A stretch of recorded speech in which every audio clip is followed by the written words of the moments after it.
जैसे एक बैटरी होती है, तो बैटरी को हम थैले में डालेंगे तो थैले में कौन सी चीजें वो देखेंगे, कमरे में अंधेरा हो जाएगा, और कमरे की चीजें देखेंगे तो थैले में अंधेरा हो जाएगा।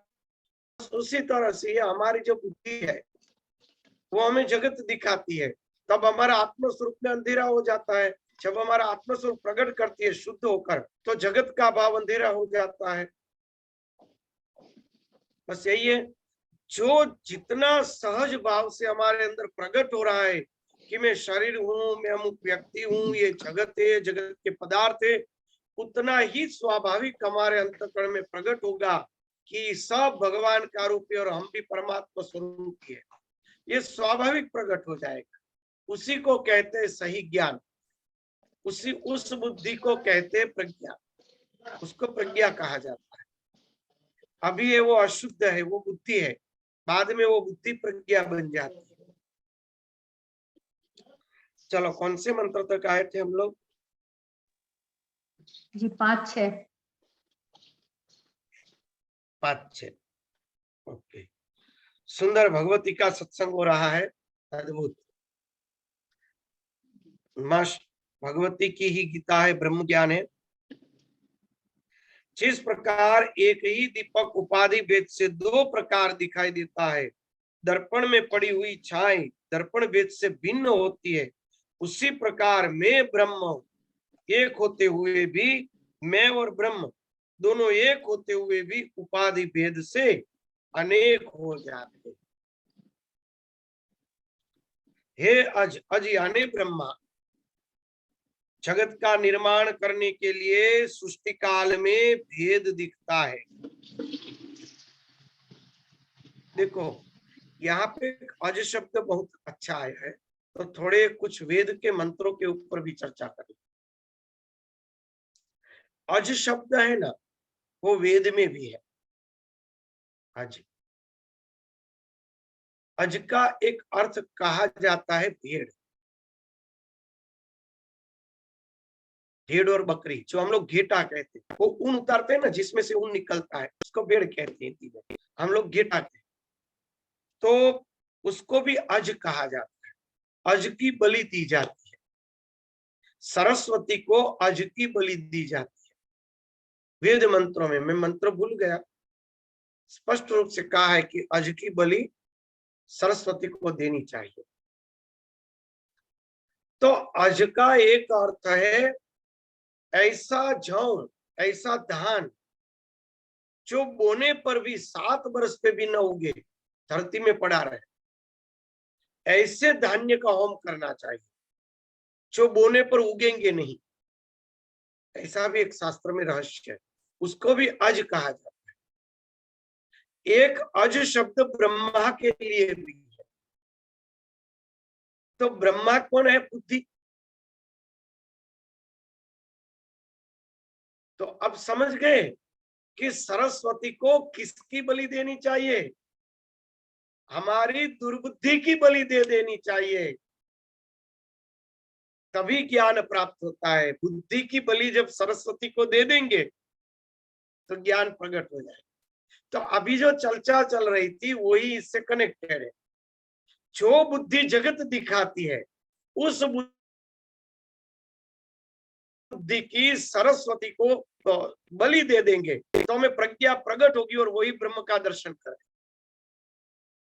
सरस्वती को बलि दे देंगे, बलिदान दे दो उस बुद्धि का, जो बुद्धि जगत बता रही है, यानी कि पाशवी बुद्धि, अजरूपी पशु की बलि।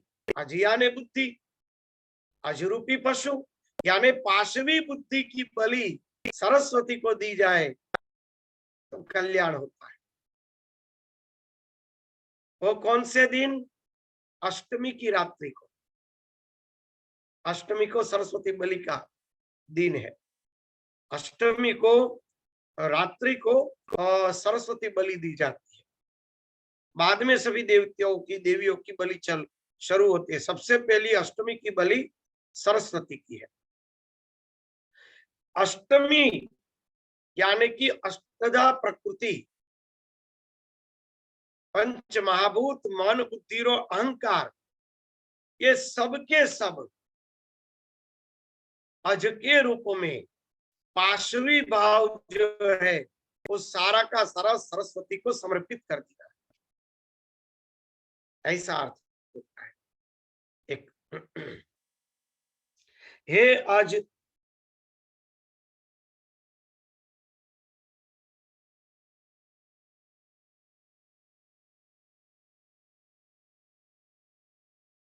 जगत का निर्माण करने के लिए सृष्टि काल में भेद दिखता है,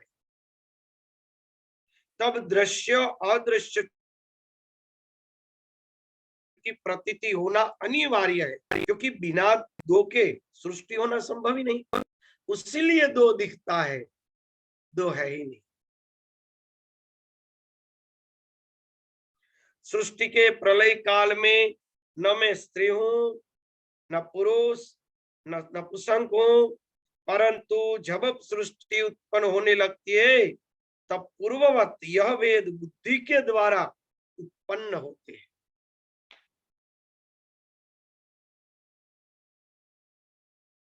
न पुरुष है, न स्त्री है,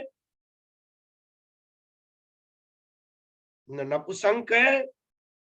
सृष्टि होती है तब पूर्ववत बुद्धि के द्वारा यह भेद उत्पन्न होता है। परमात्मा स्त्री रूप में नहीं, परमात्मा पुरुष रूप से भी नहीं। जब जब ऋषियों ने जैसी भावना की, उस भाव से उसको कोई आकृति प्रदान की और उसका अर्जन, किसी ने बाल स्वरूप से, किसी ने युवा स्वरूप से, किसी ने चार भुजा वाले, किसी ने तपस्वी शिव स्वरूप रौद्र स्वरूप से, किसी ने माँ भगवती सौम्य कुमारी का रूप से, किसी ने माँ भगवती का अति रौद्र रूप से, किसी ने यौवन रूप से, किसी ने भुवनेश्वरी जैसा वृद्ध रूप से, किसी ने ज्ञान रूप से, किसी ने भयानक रूप से। अनेक प्रकार के ऋषियों ने अपनी बुद्धि के अनुसार उस तत्व को प्रतिपादित किया, स्थापित किया और कहा कि यही सही है, इसकी शरण में आप जाइए। इस प्रकार से असल में वो कुछ नहीं, पहले जो चर्चा हो चुकी है, वैष्णव तंत्र आदि के जो शास्त्र है, उन पुराणों के अंदर विष्णु भगवान को श्रेष्ठ बताया गया और उनमें से ही सृष्टि बताई गई, वो ही पुराण पुरुष बताए गए। माया उसकी दासी बताई गई। सबसे पहले विराट पुरुष उत्पन्न हुआ, ऐसी भावना जिसमें शिव प्रधान शास्त्र है, उनके अंदर शिव को ही प्रधान गिना गया, उनके द्वारा ही सृष्टियां बताई। विष्णु भी शिव की उपासना करते, इस प्रकार से बोध दिए।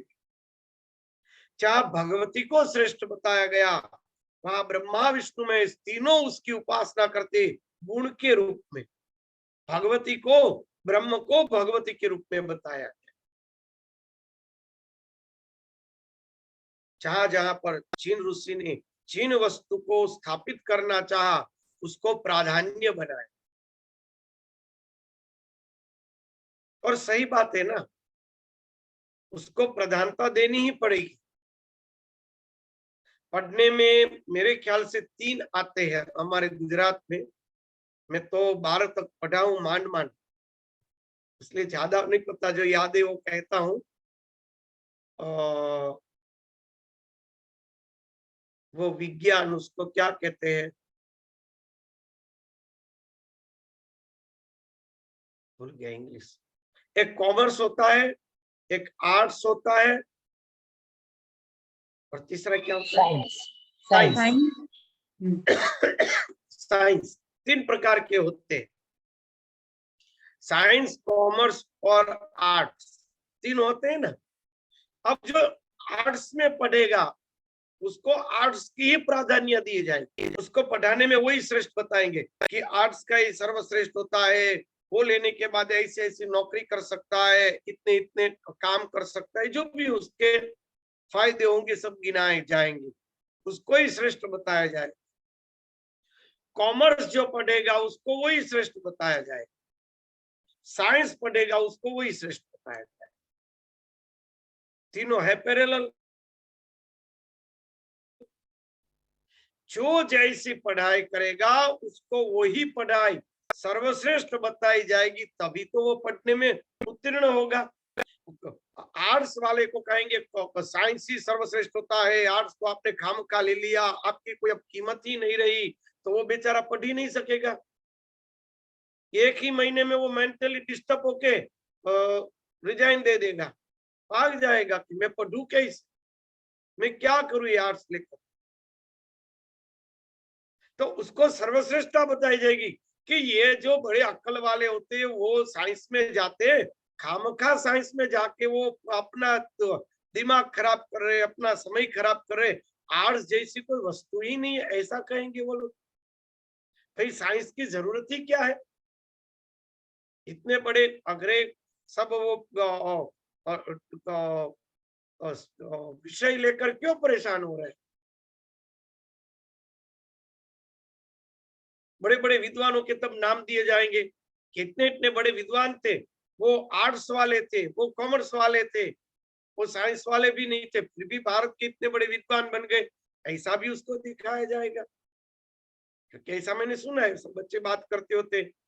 तो ये जो है, जो विषय जो व्यक्ति पकड़ेगा उसको सर्वश्रेष्ठ बना के देना ही पड़ेगा, वरना उस व्यक्ति की उसमें श्रद्धा ही नहीं रहेगी, व्यक्ति वहां से चलित हो जाएगा, पतित हो जाएगा। श्रद्धावानम लभते ज्ञानम संशय आत्मा विनश्यति, पिताजी में भगवान ने कहा है। तो श्रद्धा बढ़ाने के लिए उस भुवनेश्वरी को सर्वश्रेष्ठ बताना ही पड़ेगा। उस ब्रह्म को भुवनेश्वरी का स्वरूप बता दिया जाएगा। वहां पर ब्रह्मा विष्णु महेश को रजोगुण तमोगुण और सत्वगुण, माया के 3 पहिए बताए जाएंगे, ताकि वो ब्रह्मा विष्णु महेश 3 गुण के स्वरूप से की उपासना कर रहे हैं, ऐसी एक कल्पना बताई जाएगी। सर्वश्रेष्ठ भुवनेश्वरी है, उसके सिवा कुछ बना ही नहीं। अगर ये प्राधान्यता न दी जाए, शक्ति के उपासक है चलित हो जाए, क्योंकि वो भी गलत नहीं है, खुद ब्रह्म ही शक्ति है, कुछ ब्रह्म ही पिता है, ब्रह्म ही माता है, वो सब कुछ वही है। वैष्णवों को जब बताया जाएगा साक्षात भगवान विष्णु ही विराट रूप धारण किया, ब्रह्मा भी उसकी स्तुति कर रहे थे, भगवान ने गोलोक से आकर ब्रह्मा को तपस्या में दर्शन दिया कि जाओ अब तुम सृष्टि प्रकट करो, वहां पे ऐसा प्रधान दिखा जाए। तो ब्रह्मा जी तो विष्णु भगवान से नाल से ही निकले थे, तो विष्णु भगवान को सीधे क्यों नहीं पकड़ लिया। यहाँ तो दिखते हैं ब्रह्मा विष्णु में तीनों की तीनों साथ में प्लेन में बैठकर घूम रहे हैं। तो भाई वहां तप करने की जरूरत क्या पड़ी विष्णु भगवान को पकड़ने के लिए, प्लेन में बाजू में ही बैठे थे। ये तो इसमें लिखा है, वो कह रहा हूँ, मैं कोई अपनी तो डिंग नहीं हाँक रहा हूँ, तीनों के तीनों प्लेन में घूम रहे थे। 24 मानिया प्लेन। एक एक लोग देखते देखते फिर गए भुवनेश्वरी माँ के पास, तो बाजू में ही बैठे थे, बात कर लेते और कह देते फिर सृष्टि ऐसे बनाई जाती है, पूरा का पूरा फॉर्मूला देते और वहीं पर काम बन जाता। तो वहां तो हजारों 10,000 वर्ष तक कमल में बैठकर तपस तप ब्रह्मा जी ने तप किया, फिर भगवान पूर्ण रूप से सामने प्रकट हुए, उन्होंने आज्ञा दी, विराट रूप का दर्शन हुआ, विराट में जो जो भी दर्शन हुआ उनको लेकर उन्होंने सृष्टि की रचना। तो यहाँ भी क्या आया, भुवनेश्वरी के दर्शन करते समय जो जो सर्वलोक के उसका अनुभव हुआ उसी को लेकर उन्होंने सृष्टि की रचना की, बात तो वही की वही आ गई। अंतःकरण में ब्रह्मा जी ने जो देखा उसी को उन्होंने सृष्टि के रूप में बार कल्पना की। ये अर्थ हुआ या नहीं हुआ, दोनों का अर्थ एक ही हुआ, तो हुआ ही नहीं।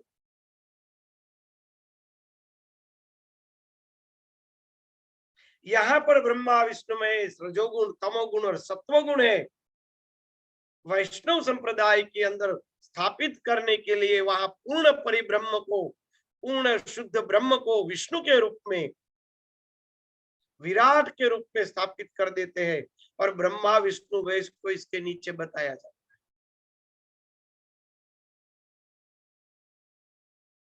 शिव पुराण आदि के अंदर शिव ही अनादि तत्व है, वो ही सर्वश्रेष्ठ है, उनसे बड़ा कोई नहीं, उसी को सर्वश्रेष्ठ गिना है। भगवान विष्णु और ब्रह्मा भी उसकी स्तुति करते, अनेक ब्रह्मा और विष्णु उसमें से प्रकट हुए, उसको पता ही नहीं कि कितने ब्रह्मा और विष्णु प्रकट हुए। शिव की कोई आयुष्य जानने में समर्थ नहीं, वो कहा गया। ये कॉमर्स, साइंस और आर्ट्स, ये ब्रह्मा विष्णु महेश किन लोग, चाहे जिसको प्रदान किया गया वहां उसको श्रेष्ठ बता के ऐसे शास्त्र की रचना की। केवल हमारी बुद्धि में उन देवता को श्रद्धा के रूप में स्थापित करने की ये प्रक्रिया है। उनके द्वारा वेदांत का मूल ज्ञान स्थापित करके उसकी बुद्धि में वो ज्ञान उतारने के लिए ये पूरी की पूरी लीला है, पूरी की पूरी रचना वही है। समझ में आ गया? पूरी लीला वही, दूसरा कुछ नहीं। जो शास्त्र रचना करते समय ऋषि को जैसी उसकी समाधि में लीला बताई गई, उस लीला को शब्दशः उन्होंने ज्ञान सहित लिखा। असल में उसकी अंतःकरण में विराजमान भगवती ने ही अनेक रुचि के रूप में अनेक प्रकार के शास्त्र व्यास जी के द्वारा प्रतिपादित, उसकी प्रज्ञा ने ही उसको दिया, वो दृष्टा रहे। प्रज्ञा ने उसको अनेक शास्त्र की अनेक प्रकार की रचनाएं स्वप्न की तरह दिखाई, उन्होंने उसको लिख लिया, वो 18 पुराण हो गए। ऐसे ऐसी रुचि वाले कलयुग में जीव होंगे, उनकी रुचि के अनुसार उसको कहानी दी जाए। जैसी रुचि ऐसी कहानी बनाएगी। रुचि के अनुसार अनेक संप्रदाय बनाए गए, अनेक प्रकार की उपासनाएं बनाई गई। कई शिव जी को निमित्त बनाया गया, कई विष्णु को निमित्त बनाया गया, कई ब्रह्मा को निमित्त बनाया गया, कई भगवती को निमित्त बनाया गया। निमित्त बना के कार्य किए गए ज्ञान प्रदान करने के। असल में तो पुराण पुरुषो ब्रह्म केवल साक्षी है, कोई दृष्टा है, वो मूर्ति है जो जगत को दिखा रही है और देख रही है, और साक्षी साक्षात परब्रह्म है। इन दोनों की ये लीला है। वो न पुरुष है, न स्त्री है, न नपुंसक है, वे ही जगत के रूप में अभिव्यक्त होते, तब द्वैत बनते हैं। दृश्य और दृष्टा और दृश्य के रूप में विभाजित होके दिखाई देते हैं और वही सृष्टि के अंत में एक हो जाते। न दृश्य रहता है, न दृष्टा रहता है, केवल साक्षी, फिर कुछ नहीं। मेरी आवाज तो आ रही है ना? नेट का कोई प्रॉब्लम हो तो कह दीजिएगा। भले।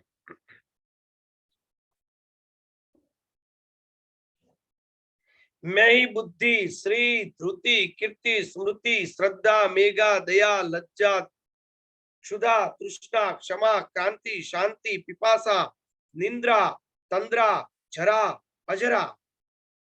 झरा यानी पाचन, अजरा यानी जो पाचन नहीं होता है वो भी। विद्या, अविद्या, स्पृहा, वांछा, शक्ति, अशक्ति, अशक्ति भी वो स्वयं ही है। वसा, मज्जा, त्वचा, दृष्टि, सत्य असत्य वाणी, परा, मध्यम और पश्यंती आदि वाणी के भेद, और जो विभिन्न प्रकार की नाड़ियां है वह सब कुछ मैं ही।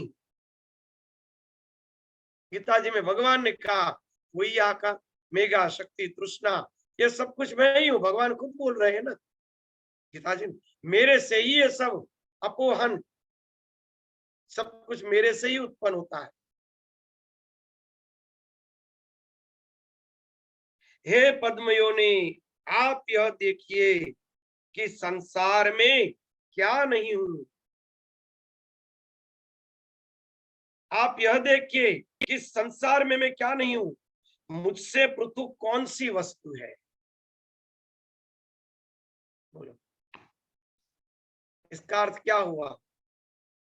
स्थूलो भगवते रूपो मनः संधारयते द्वियाम। तो ये भागवत, उसका सिद्धांत, विश्वम खिलविदम ब्रह्म, ये वेदांत का सिद्धांत, और यहाँ पे देवी भागवत का सिद्धांत कि किम नाहम पश्य संसारे मद्वे युक्तम किम अस्मि। संसार में मैं क्या, देखिए कि इस संसार में मैं क्या नहीं हूं, मैं ही मैं हूं, मुझसे पृथक कौन सी वस्तु है। सर्वमेवाहमि सत्य, सर्वमेवाहमित्येवं निश्चयं विद्विपन् पद्मजा। इसलिए आप यह निश्चय से जान लीजिए कि सब कुछ मैं ही मैं। अब क्या बाकी रहा? केवल वही हुआ।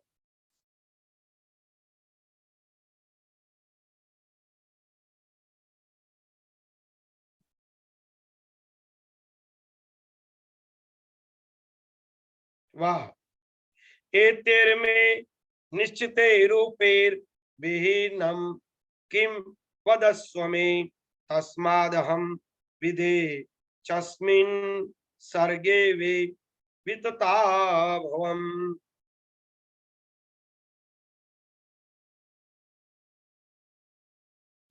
हे विधि, मेरे इस निश्चित रूप के अतिरिक्त यदि कुछ हो तो मुझे बताइए।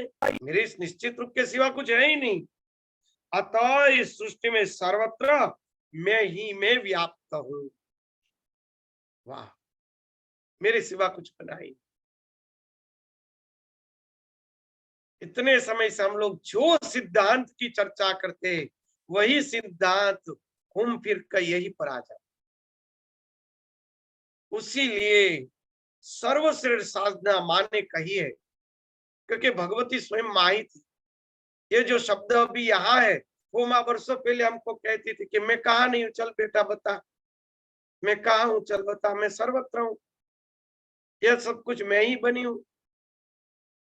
माँ का शरीर छूटने वाला था, माँ के प्रति मुझे अत्यंत प्रेम था, माँ के प्रति साथ बहुत रहा था ना।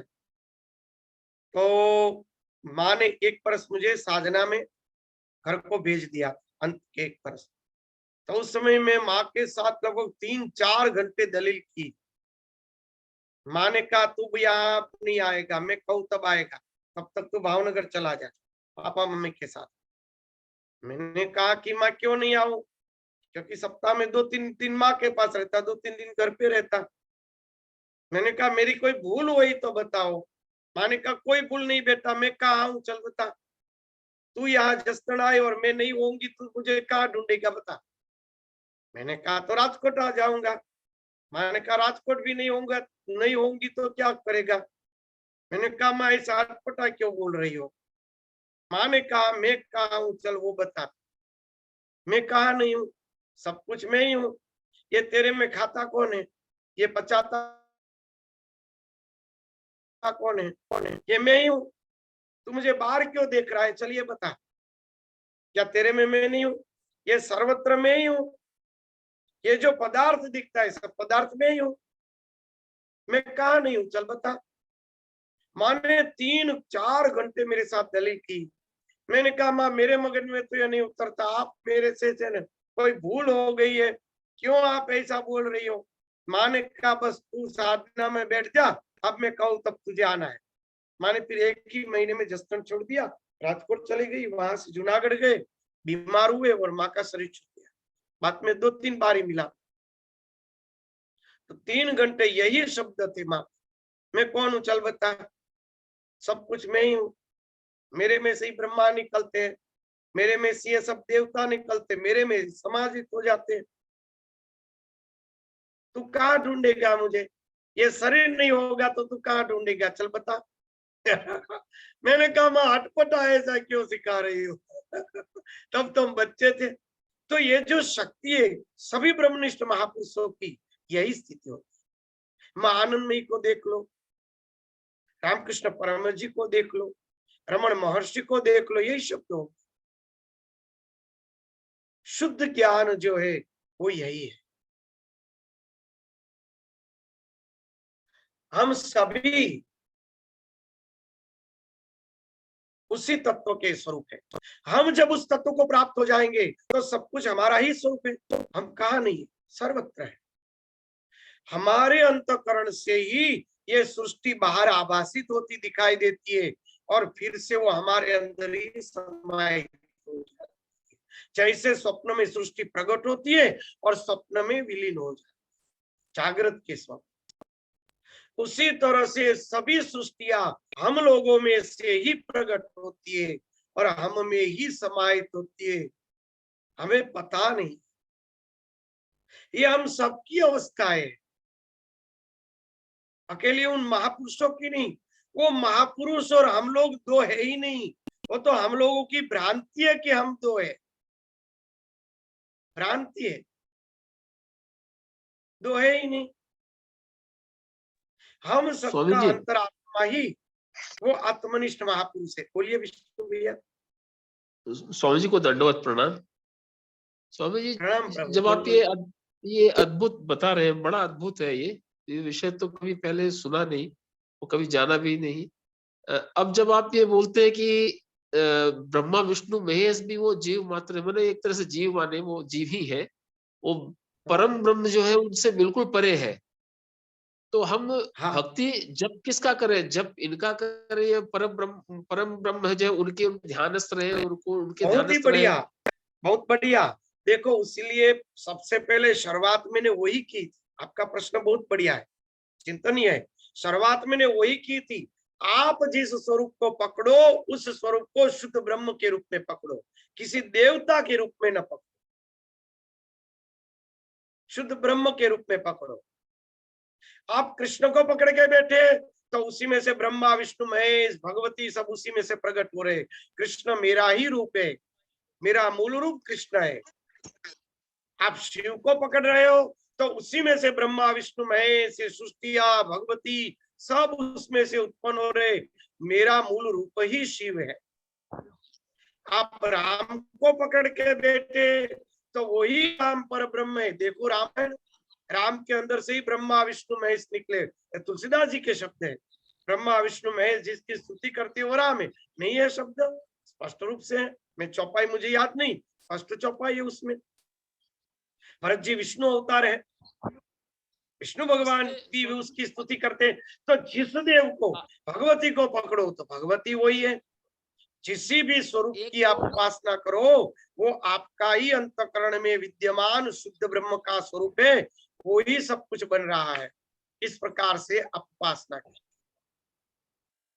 एक वो आज मैंने जो बताया ना, एक जो एक व्यक्ति को आज जोड़ा है मैंने, एक वो बड़े अच्छे साधक है, जानकार, धर्म के बारे में बड़े प्रेमी है, वो संदीप जी। निकल गए इसमें से, वो नहीं, आए इसमें थे। से नहीं है वो। मैंने उनको कहा, वो शायद अभी स्कूल में होंगे, वो बराबर। पढ़ाते हैं। हाँ। तो वो भी बता रहे, रेवासा धाम के बारे में काफी कुछ बताया। फिर उधर के क्षेत्र में एक बावलिया बाबा हुआ करते थे। मैं आपकी बात से मैच कर रहा हूँ, वो बात कहीं जैसे हमको भी हम कहीं भ्रमित हो रहे हो। तो ना एक ना बराबर। बावलिया बाबा थे, वो उनके भक्त वगैरह काफी भक्त थे। तो एक कमरे में बंद होकर के वो उपासना कर रहे थे, 9 दिन तक निकले नहीं उसमें से।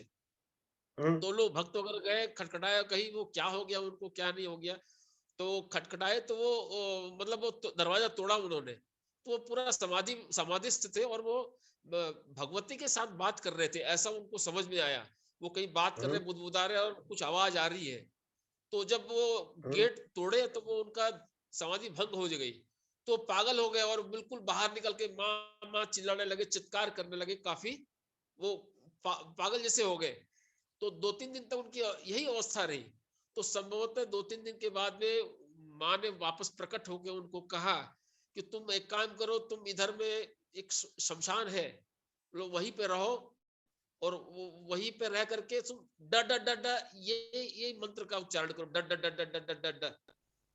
तो ड ड का उच्चारण वो शुरू कर दिया और शमशान में रहते थे और उनके पास में एक घड़ा था। वो जो घड़ा है, घड़ा में वो वही की जो राख है शमशान की, उसी से स्नान करते, उसी में, और घड़ा ही सब कुछ, पूरी उनकी दुनिया थी।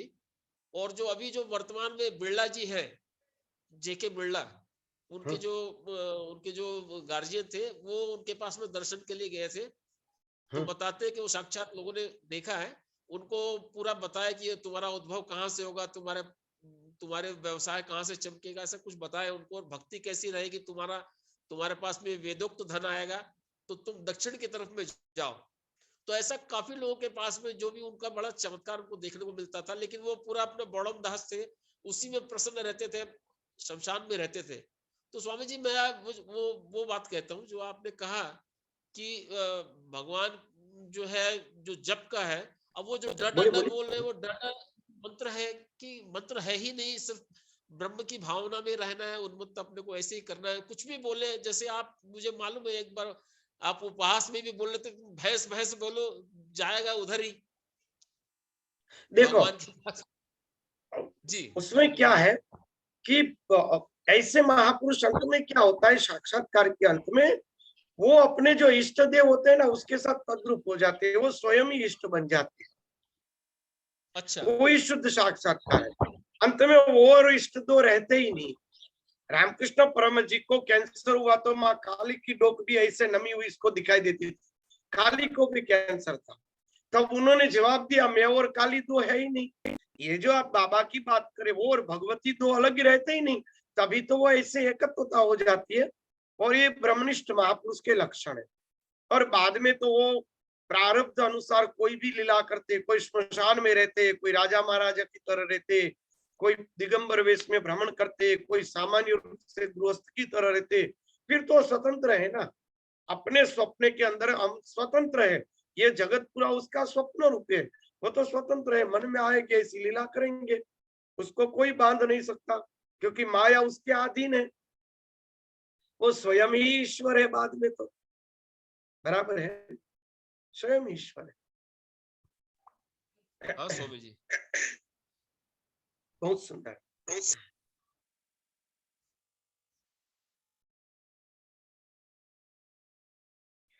हे विधि, मेरे निश्चित रूप के अतिरिक्त यदि कुछ हो तो मुझे बताइए, अतः इस सृष्टि में सर्वत्र मैं ही मैं व्याप्त हूँ, मेरे सिवा कुछ नहीं। निश्चित में समस्त देवताओं में भिन्न भिन्न निवासों से विराजित, नामों से विराजित हूँ, तथा शक्ति रूप से प्रकट होती हूँ और पराक्रम करती हूँ। फिर से, निश्चित ही मैं समस्त देवताओं में भिन्न भिन्न नामों से विराजित हूँ, शक्ति रूप से प्रकट होती हूँ और पराक्रम करती हूँ। देखा, बहुत बार ये चर्चा हो चुकी है। बहुत समय पहले, मैं तो एकदम 12-13 वर्ष का होऊंगा, 12-15 वर्ष के आसपास का, देवजी अंकल के यहाँ ऐसे ठंडियों के दिन थे, धूप में माँ और मैं बैठे थे दोनों अकेले। सुबह को कोई नहीं था। माँ ने मुझे प्रश्न किया ऐसे ही कि तुम्हें भगवान का साकार रूप अच्छा लगता है निराकार? ये प्रश्न ये यहाँ पे मिलता है, इसलिए वो बात कर रहा।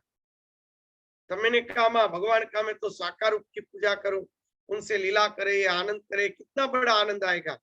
माने कहा, दत्त मर जाएगा, कितनी बार आना है अभी तुम्हें, ये जन्मना मरना कितनी बार करेगा।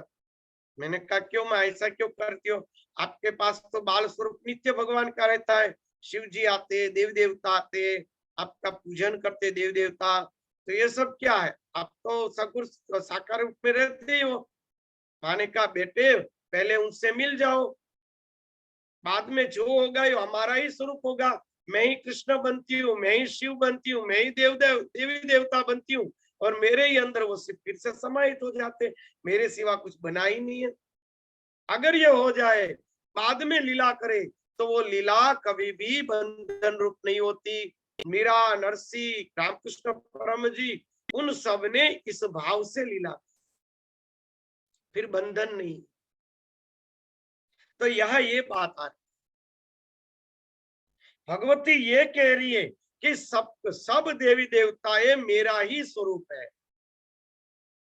मुझ में से ही ये सब रूप प्रकट होते हैं, उन सब में शक्तियां मैं ही हूं, और मुझ में ही सब विलीन हो, मुझ में यानी हम सभी का मूल तत्व, सबका मूल तत्व।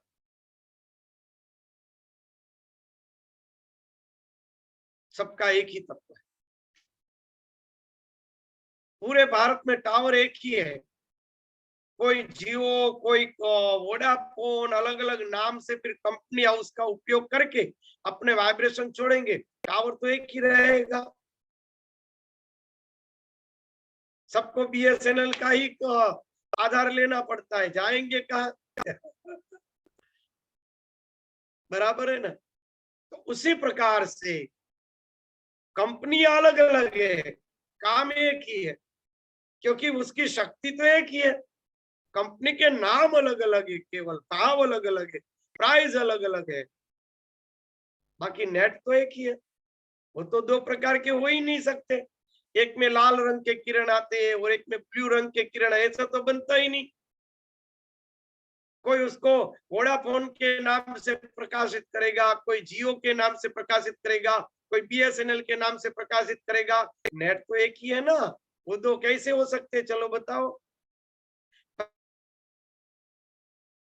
बराबर है ना मेरा उदाहरण? देखिए, जैसे अलग अलग कंपनी अपना नाम देके बैठ जाती है, वैसे अलग अलग देवी देवता अपना नाम देके बैठ जाते हैं।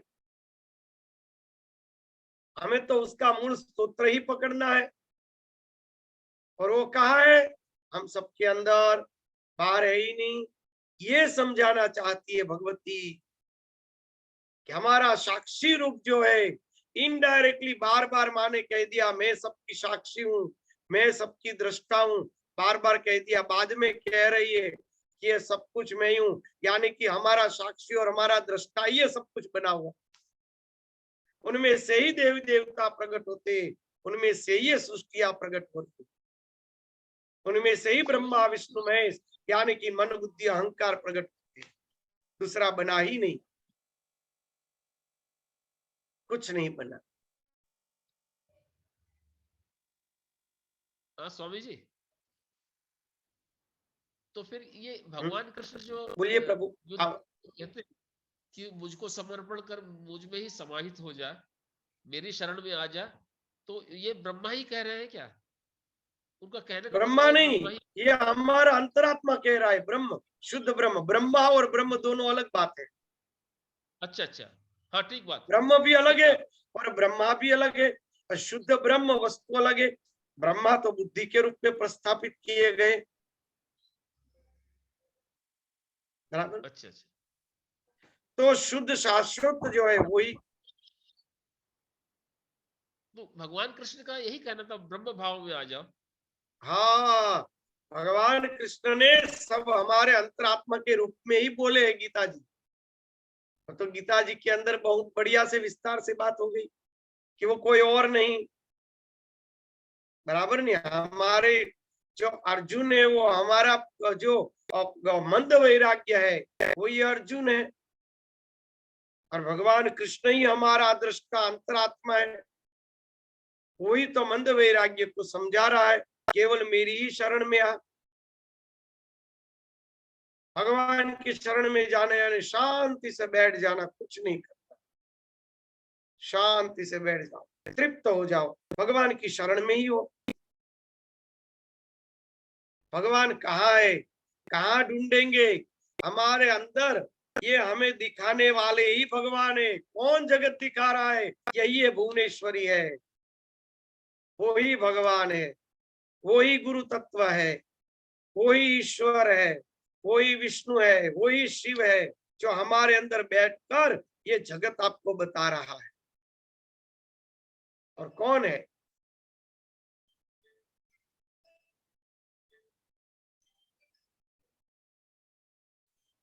बराबर है ना? और कोई नहीं। मैं ही गौरी, ब्राह्मी, रौद्री, वाराही, वैष्णवी, शिवा, वरुणी, कुबेरी, नारसिंगी, वासवी शक्ति के रूप में विद्यमान हूं। सब कार्यों के उपस्थित होने पर मैं उन देवताओं में प्रविष्ट होती हूँ और देव विशेष को निमित्त बनाकर सब कार्य में ही संपन्न कर रही हूँ। पिताजी में क्या कहा भगवान ने? वही कहा, सब देवताओं में फल देने वाला तो मैं ही हूं।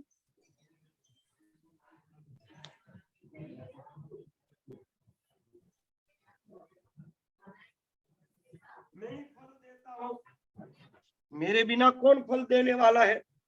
किसी की भी देवता की उपासना करेंगे तो उसमें से फल तो मैं ही दूंगा। तो ये अर्थ वही हो गया।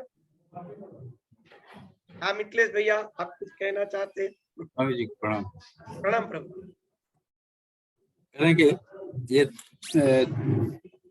सब लोग की तरफ से ही एक सवाल हम ये कहना चाहें कि जैसे हम लोगों को यह बताया गया एक निष्ठ हो, जो तुम्हारी जिसमें जिस भगवान में तुम्हारे के चरण में तुम्हारी भक्ति जगे, है? तो ऐसे मान लीजिए बहुत हम लोग देवी को भगवान माने, उनकी भक्ति करें या भगवान की करें ना, तो हम लोगों की का जो मन एक ही है, या तो श्री कृष्ण के चरण में जाए या भगवती के चरण में जाए। तो ज्ञान तो सबका है, सबका रखना है, लेकिन भक्ति सिर्फ एक की ही करनी अपने स्वभाव के अनुसार, शरणागति एक ही होना चाहिए। ऐसे थोड़ा कंफ्यूजन होता है कि कभी भगवती के बारे में चर्चा सुनते हैं हम लोग, कभी भगवान की सुनते हैं, कभी शिव की सुनते हैं। एक खास सूचना, आप ये नहीं सोचना है कि भगवती और कृष्ण अलग है। कृष्ण मेरे इष्ट देव है, समय आने पर कृष्ण ही भगवती बनते हैं, समय आने पर मेरा कन्हैया ही विष्णु बनता है, समय आने पर मेरा कन्हैया ही शिव बन रहा है, मेरा कृष्ण ही वो सब कुछ बन रहा है। ये भावना तो कोई तकलीफ ही नहीं रहेगी। वो स्वयं कृष्ण यहाँ पे भगवती बन के बैठा है तो मैं उसकी पूजा करूं भगवती के रूप में, तो क्या दिक्कत है भाई? अरे मैं तो कृष्ण को मानता हूँ, मैं भगवती को प्रणाम नहीं कर सकता, तो वो अभी बीमारी है। वो बीमारी निकालने के लिए भाई खुद कृष्ण ही मेरे कन्हैया ही खुद भगवती बन के बैठा है, चलो भगवती के रूप में मेरे कन्वा की पूजा कर लूं। बराबर है ना? तो आ गया, काम खत्म।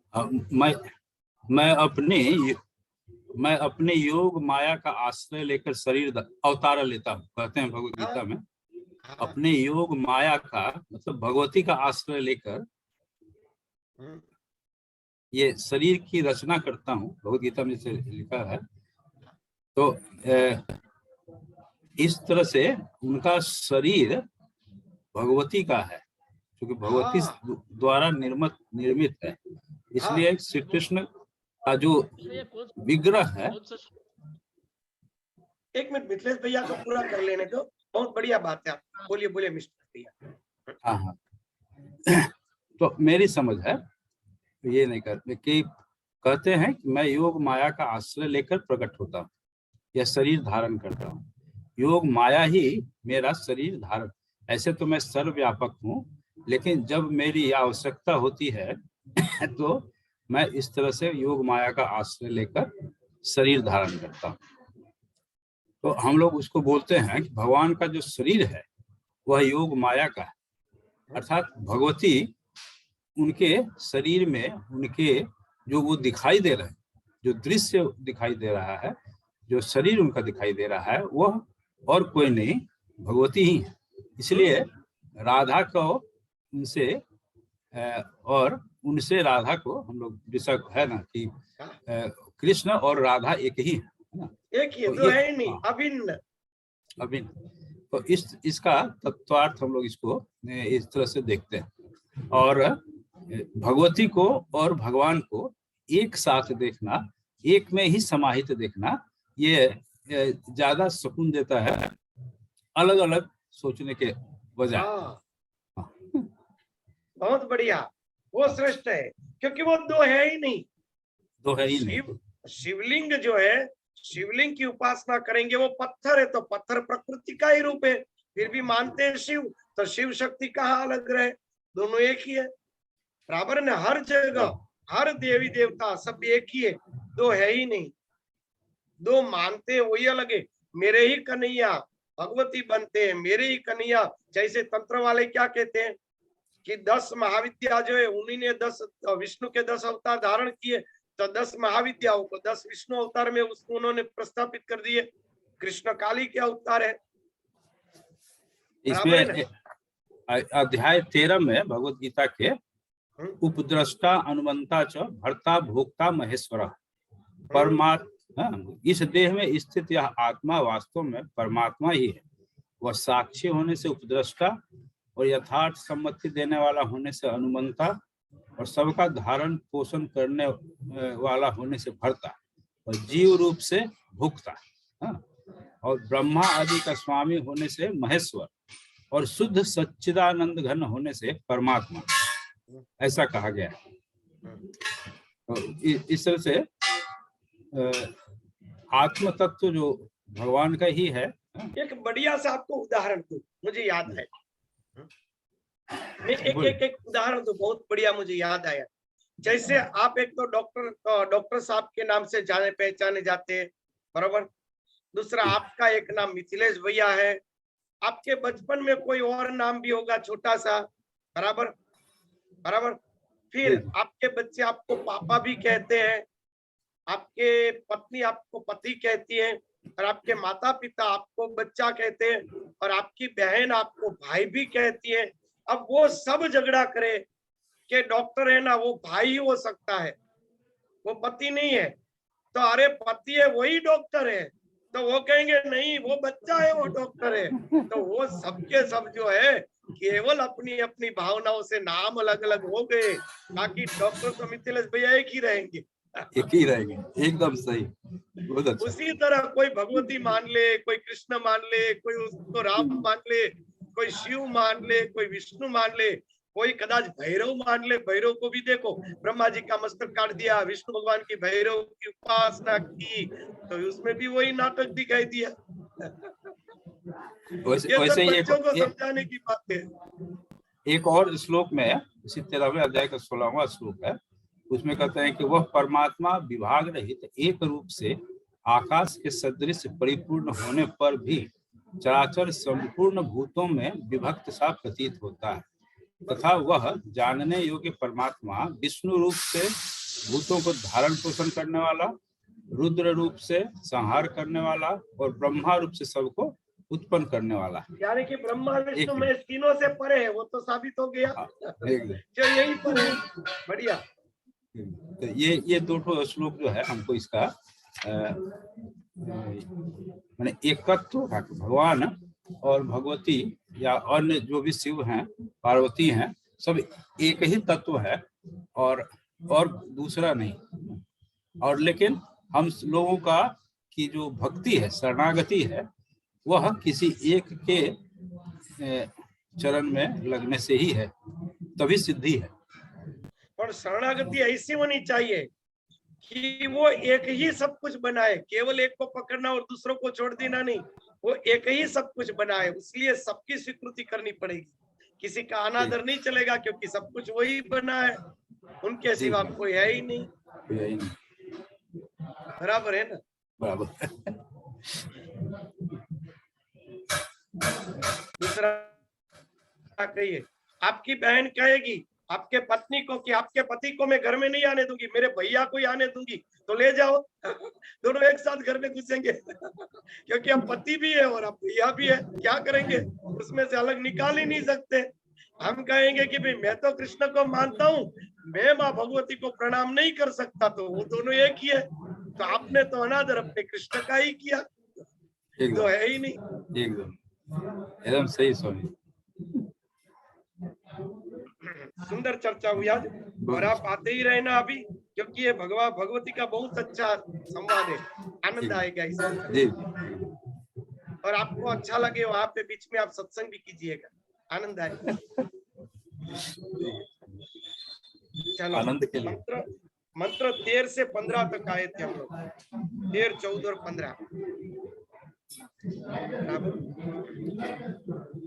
चलो कुछ और भैया? नहीं आप बोलो बस। बस चलो हमको हरिओम। लगा कि हाँ बोलो बोलो। नहीं हम ये कह रहे थे कि कहीं कुछ कंफ्यूजन न क्रिएट हो कि भगवान अलग हैं और भगवती अलग हैं, है ना। तो इसलिए आपकी बात के समर्थन में भगवद गीता का 2-4 श्लोक कह के विष्णु भैया को थोड़ा सा एश्योर किया। बहुत ही बढ़िया। उससे क्या होगा, अलग अलग शास्त्रों के भी उदाहरण से तुरंत ही मगज में अच्छी तरह से फिट हो जाएगा, बराबर है ना, संशय निवारण हो जाता है। सुंदर।